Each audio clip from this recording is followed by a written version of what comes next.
this is the Provoked Prawn, and this is the NZXT Kraken Z63 RGB, a 280mm all-in-one cooler for your CPU, which has a 2.36-inch LCD display that's able to display interesting things like GIFs and temperature readouts for both the CPU and GPU.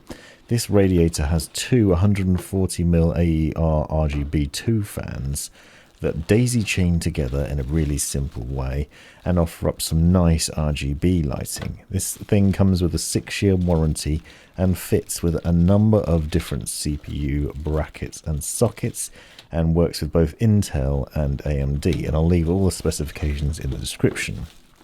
In this video, I'm going to be building it with an Intel LGA 1200 socket motherboard and in NZXT's H510 Flow mid-tower case. I'm going to do a video on separately with a full build guide and more, so links to those in the description. And I'm also going to show you how to do a push-pull setup on this AIO to have extra cooling performance with 4 fans. And that is obviously an additional purchase because you need to purchase 2 extra fans to match the 2 that are included, but I'm going to show you the process for doing it. Now this cooler comes with an Intel bracket pre-installed as well as CPU thermal paste pre-applied, so you don't need to worry about purchasing extra paste or how much to apply to your CPU. It's also an all-in-one cooler, which means the coolant is already inside the radiator and the pump, so you don't need to worry about that either. It's a really simple setup, but also a really premium one thanks to that display which shows all kinds of nice things. And as you can see from what's included in the box, you get a really nice setup with a really clean radiator, a really nice pump head, really nice looking tubes and everything else. I'm a big fan of the Z lineup from NZXT. I've done a video previously on the Z73, which was my main all-in-one cooler for quite some time, and it's a really nice looking bit of kit, excellent cooling performance, and a wonderfully quiet setup. The setup itself is fairly straightforward, although it might look intimidating when you first start getting all the different cables out of the box. There's in and out RGB cables, there's micro USB to USB connection that connects up to your motherboard, there's a breakout cable that connects to the pump head, there's extra other RGB cables, loads of screws and other things. It all looks quite intimidating, but at the end of this video you're going to know how to install it and the setup process for it. I'm going to show you some thermal tests as well as a look at the CAM software and what's possible in there in terms of the RGB lighting and what you can do with the pump head as well. And I'll show you some other things as well as what you can do with all these cables and how to install push-pull if you want to add extra fans to the setup. I will show you the basic setup as well though, so stick with me as I talk you through that process. And one of the nice things about it is actually this cable, which looks fairly intimidating because it has multiple connections on it, but that includes a connection for the fan power and for the fan RGB, all connected up to the pump, which then requires just a single USB connection to your motherboard and then SATA power from your power supply unit, which is actually fairly straightforward. In the box you also get a Intel bracket for the rear and an AMD bracket which fits on the pump head in place of the pre-installed Intel one. So if you're doing AMD you can install it this way, but this plastic bracket goes on the back of your Intel motherboard and has different positions depending on what you're installing. You have a set of screws, both long and short, as well as standoff screws that install on the motherboard and the thumb screws that hold the CPU pump head down, and more besides. Now a close-up look at the pump head, and I'll show you the setup process for it just to distill some of the complexity of it. So the micro USB connection plugs into the pump head, and that's this cable here with a USB connection that then connects up to your motherboard and gives NZXT's CAM software control over the RGB lighting and other things, and it's fairly straightforward and easy to plug in. And then there's another cable which plugs into the bottom. This is a breakout cable which has a mass of other cables on it. It looks fairly intimidating, but it's actually really straightforward and makes life fairly easy. Essentially what this does is it connects up to your motherboard in various different ways and to other parts that are important. So there's one single cable you can see me holding here that goes to your AIO pump header. There's another cable which is a flat SATA power that connects up to the power supply unit that gives the pump and the fans power. There's an NZXT labeled connection, which is for RGB, and then there's another cable with 3 breakouts on it, and this is for the power from the fan. So you have 2 fans included in the case, obviously, that go on this radiator for the Kraken cooler, and those plug into these breakout cables and then are obviously powered by the SATA power and by the pump, so everything's controlled from the pump head and then its connections to both the motherboard and the SATA power. These are RGB fans, similar to the ones I've already showed you that I'm putting into the case, except obviously they're white and they have the RGB lighting on them, and that will give you some good RGB effects. The next thing to do with this is obviously to work out the position of where it's going to sit in the case, where we're going to position it, and what the setup's going to be there. I'm going to front mount this radiator because it's the only way we can do it with a 280mm radiator in this case. And so I'm just trying to work out the position where the pump head will be for the best look and feel. Also, that means in terms of hiding the cables away, and also the tubes not getting in the way of the RGB Vengeance RAM that I'm going to be installing from Corsair to still give a good look and feel to it. Now, normally, on most cases, you'd set the fans to exhaust through the radiator, but in this instance, because we're going to put the radiator on the front, we're going to put the fans this way around. So facing them down towards the radiator, we'll be pulling cold air through the radiator from the front of the case. Now, in a standard setup, you just install the fans like this or on the other side of the radiator, depending on your personal preference, and then you'd connect out to the pump head and everything else, and I'll show you all the connections in a minute. And then you'd install that onto the case, and then that would give you the airflow that you need to cool the liquid within the radiator, and then obviously keep your CPU cool.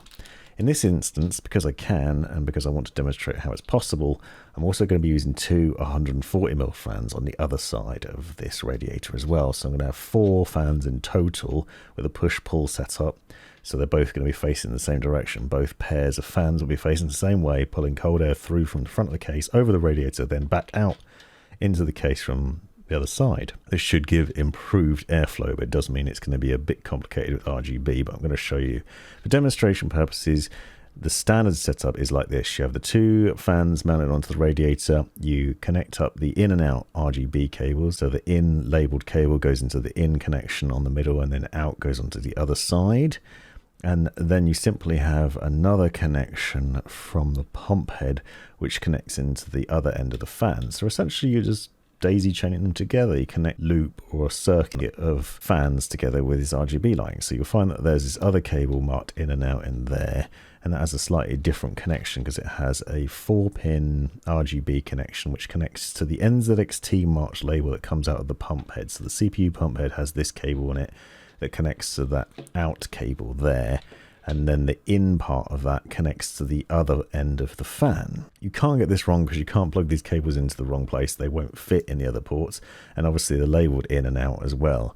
So we're just essentially connecting it in here. So what we're doing is essentially sending the RGB connection from the pump head into the first fan, then looping it through into the second fan, so you then have the RGB. If you had a Z73, which is the one with 3 120mm fans on it, you then have an extra connection which then went out from the next fan and into the other one.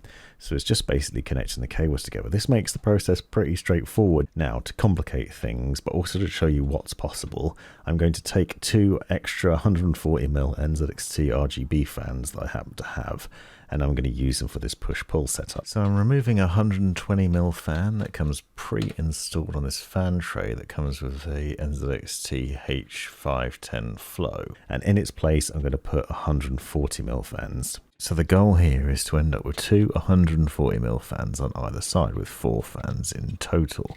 What I'm doing is I'm mounting the other 140mm fans onto the fan tray and then through the fan tray into the radiator, and then I can put the radiator back into the case with the whole thing put together. The good news is that this cooler comes with enough screws to be able to do this, so you actually have enough of the radiator long screws that you can go through these front fans, through the fan tray and into the rad. So the important thing to do is obviously to mount the fans in the same direction, so they're facing outwards towards the front of the case in the same way the other fans are mounted face down onto the radiator, so they're all basically pulling air the same way. The way the fans are facing is the way the direction of the air is being sucked from. what we need to do is to make sure that all the cables are facing in the same direction too. The other thing I'd recommend is making sure that you connect up the in and out cables into the fans before you start mounting them to the radiator, because otherwise you don't have enough room to basically do this because of the way the fan tray sits. This is going to vary from case to case, but the logic is pretty sound.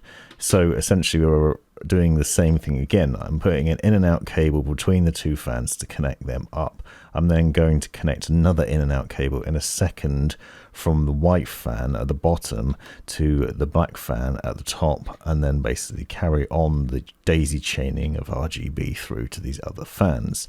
And so hopefully you'll see the logic of how that works. You do have these cables included in order to be able to do this, as long as you have purchased these fans separately. And obviously it might make more sense to go for white fans on both sides or black fans on both sides. I'm just using what I happen to have, and making sure that the fans match is very important as well, especially when it comes to powering them, to make sure that they're spinning at the same speed and everything's controlled nicely. But here you can see me running the out cable from the bottom fan on the radiator and running it into the top, essentially continuing that loop of RGB pushing through. The RGB is then controlled from the pump head. Obviously that then is able to control all 4 fans, and you can do that within NZXT's CAM software and adjust the RGB lighting accordingly, and that makes things easily controllable and simply set up. Now I happen to have a Y-splitter cable for power connections, so my plan here is to actually power all 4 fans from the pump head. And I don't know whether you should do this, but I can tell you that it does work. I don't know whether it's good for the system or not, because obviously the pump head is designed to work with 3 fans, but I have 4 fans here. You could theoretically connect one of them to the motherboard system fan header if you're worried about doing this, which I'd recommend as an option, or to a fan controller. But I wanted to use the Y-splitter and plug all the fan power connections into the pump head, because that then gives the CPU motherboard connection the ability to control all 4 fans as well as the pump speed directly. And so that ensures that everything's running at the same speed and should result in a good cooling performance. Now you can see I've got quite a chunky beast of a radiator fan setup here. Now for the motherboard setup, and for this setup I'm using an Intel Core i5-11600K, which has onboard graphics, so it should be capable but won't run super duper hot. Obviously this is an 11th gen motherboard, a Z590. It's a pretty decent one as well. It's MSI Mag Z590 Force, and so it has multiple NVMe drives and is capable of running PCIe Gen 4, and I'm going to be installing 32 gigs of DDR4 Vengeance Pro RGB RAM as well, 3000 megahertz, and this is the initial setup process, and then I've got to install the backplate. Now with this cooler we have a bracket which we need to mount on the back.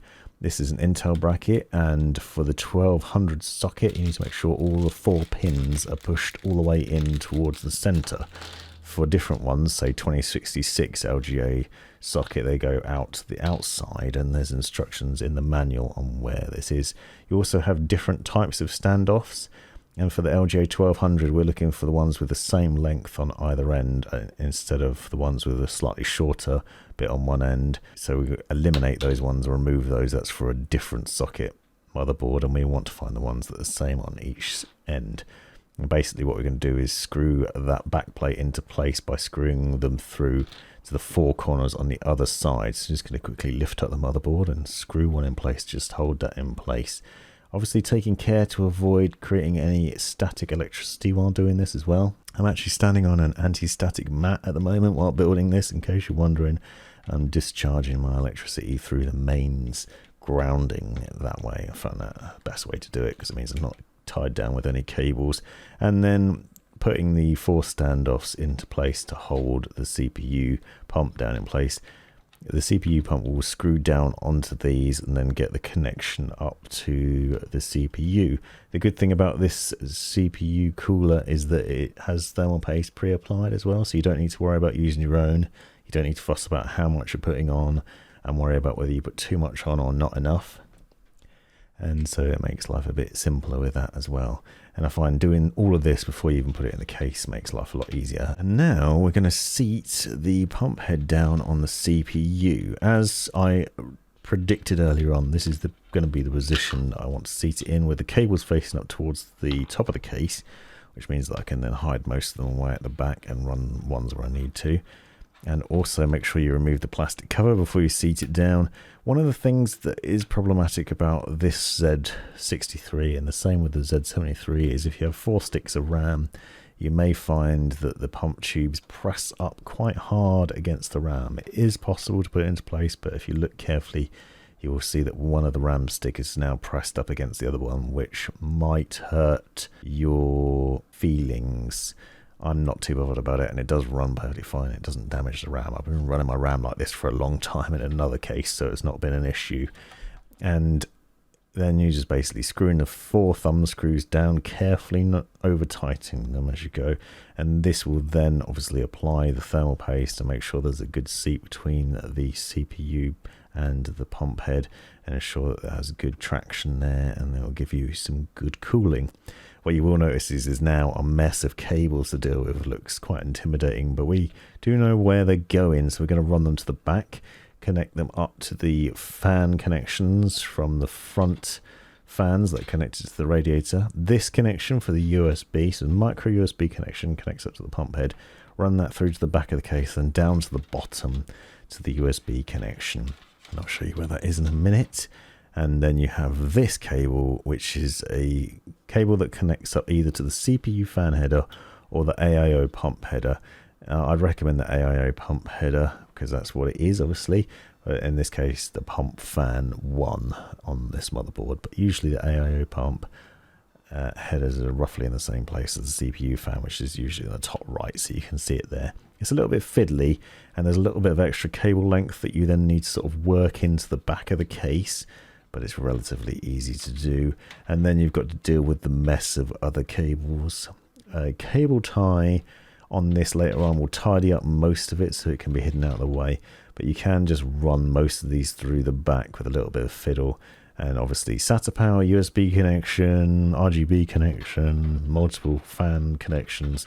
There's a lot of them, but you can run them up the top and out the back and just tug them through and then deal with them.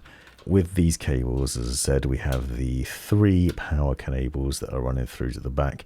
You'll see that I've tied the cables for the fans from the front that are attached to the radiator already. That cable tied just once, so I know where they are.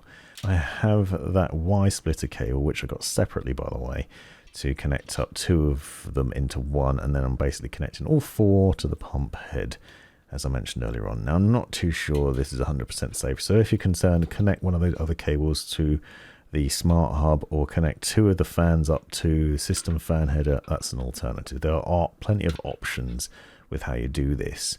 Now, the pump head requires SATA power. Again, this is the flat connector that connects up to the power supply unit, and we can just nestle that away at the bottom, and then we'll tidy those cables up a bit later.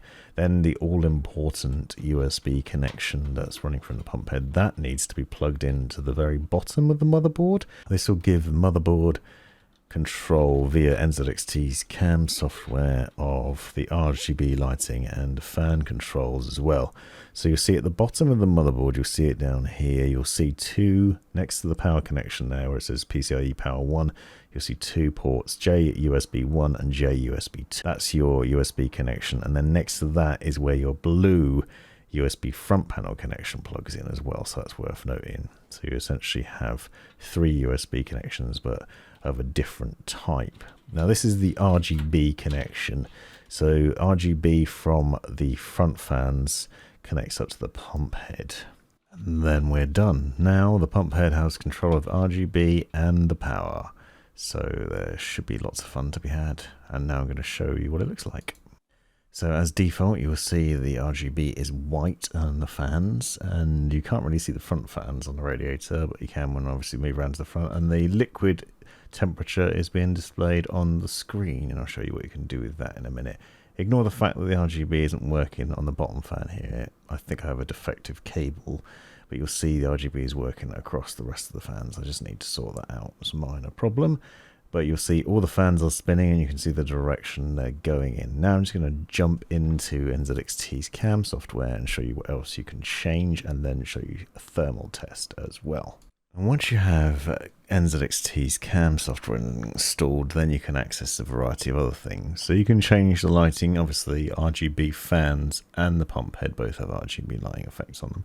And you'll see I also have some other fans in the case here, so you can change them separately or as an entire group. And there are loads of different effects to go through, whether it's fixed effects or various ones sort of match up what's happening in your system. You can get it to change color to GPU load, for example, FPS, responding to music, just static colors of purple and white, and all sorts of other things, or just various different cycles like spectrum, wave, and things like that. But the main highlight for me is definitely the ability to adjust the display on the pump head. So you can see it here and the display that has currently running, and I'll show you more on that in a second. But you also can see the RGB lighting from the fans. So although the front fans on the radiator are set to intake with the ring around them essentially pressing up against the radiator, therefore blocking some of the RGB lighting, we're still getting a good display this way. Obviously it has to be like this because this is the intake from the front of the case. Your setup may vary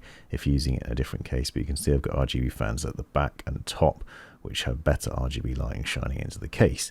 The pump head itself obviously has a variety of options in what you can put on the display. We have the CPU temperature on there at the moment, but under the NZXT CAM software, you can go into the display, you can choose from a variety of other things, including the CPU load. If you have a graphics card installed, you also can get a dual infographic, which has GPU and CPU load.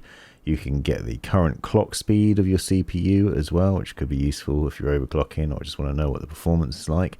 And one of the other highlights is the ability to put your own GIFs on there. So you can download GIFs from Giphy or wherever you like, and you can upload them, and you can have multiple different GIFs on there, and you can just go through and change different ones whenever you feel like it. Here I have a nice prawn, for example. It doesn't look this washed out in real life. It was just the lighting because I was doing it at night. So it is actually a lot closer to what it would look like on your screen in reality. Alternatively, you can have an RGB ring around the outside. You can see you can do various things, including changing the color of the NZXT logo.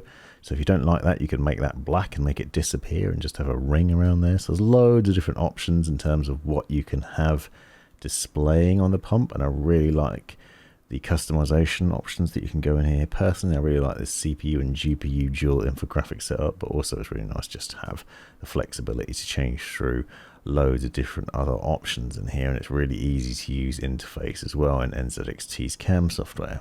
That CAM software can also control the speed of the fans.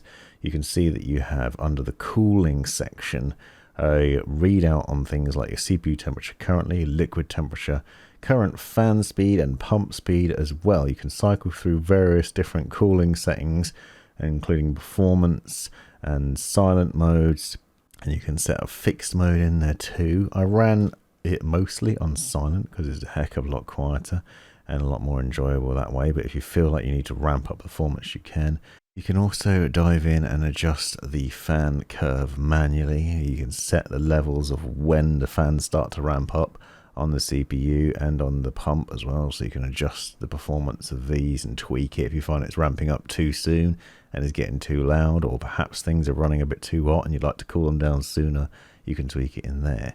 Now I ran Cinebench R23 to put this CPU through its paces and see what the thermal performance is like on this. Obviously your experience may vary depending on the temperature of your room and also your case, your fan setup and other things. So take this with a pinch of salt. And also obviously this is only a Core i5 11600K, but it didn't run particularly hot, which is definitely a bonus. I found Cinebench R23 got around 62 degrees maximum on the package, which is actually remarkably cool. For reference, on a Core i9 12900K, I was getting like 90 degrees, so significantly hotter. So this actually runs really cool, which is definitely good. Cinebench puts CPUs through a pretty aggressive load, a lot more than you'd normally experience. And for a more reasonable test, I also ran CSGO at 1080p on low settings. The FPS on this isn't amazing, but you can run some basic games, including this. I did this, Rainbow Six Siege, Tomb Raider as well, and got some about 20 to 30 FPS out of it at 1080p, and that's without a graphics card, so pretty impressive. But you can see the temperature was about 30 or 40 degrees C, so not toasty at all, really good. This has been the Provoked Prawn. Thanks for watching.